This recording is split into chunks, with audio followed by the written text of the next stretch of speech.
Hello, I was working on this edging that I'm going to use actually to decorate an Easter egg, and I ran out of thread. So I thought it was a good opportunity to make a short video on how to add thread. I was nearly finishing it when I had the idea I should film it. So I've run out, I was just finishing a ring, and my next element is also a ring. So I've nearly closed this is the shuttle that's run out that I was making the ring with. So I've nearly closed my ring, and I was going to tighten it a bit, but before I tighten it completely, I'm going to take my shuttle that I've refilled and pass it through. So that's my new thread passed through the base of the ring here, and then I'm just going to use the old thread here to close the ring tight,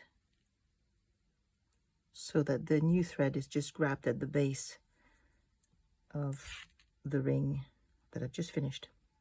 And now we're going to make the new ring and encapsulate the ends. I'm going to cut them short.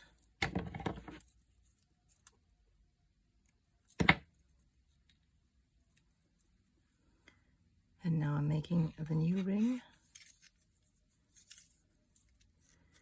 And I'm simply going to encapsulate the ends in the first few stitches.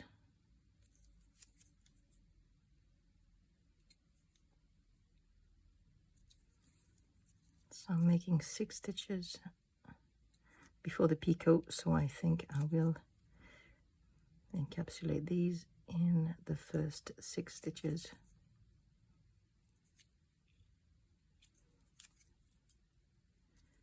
Three,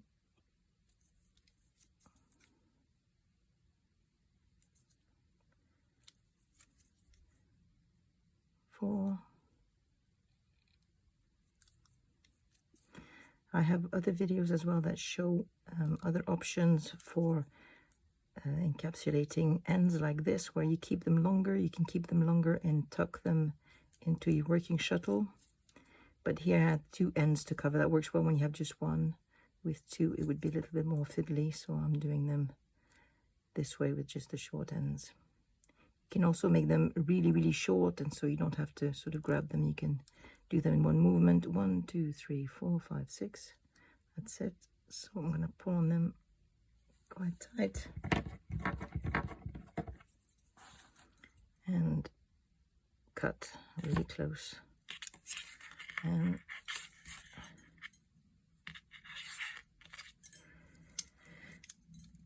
complete the ring.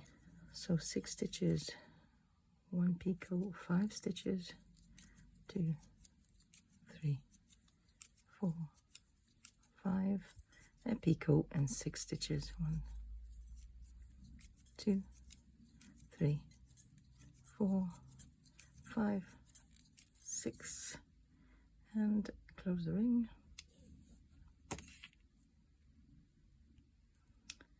And there you have it. We've added new thread, and you really can't see it in this second ring where the ends have been hidden. I hope it's useful to some of you. See you next time. Bye-bye.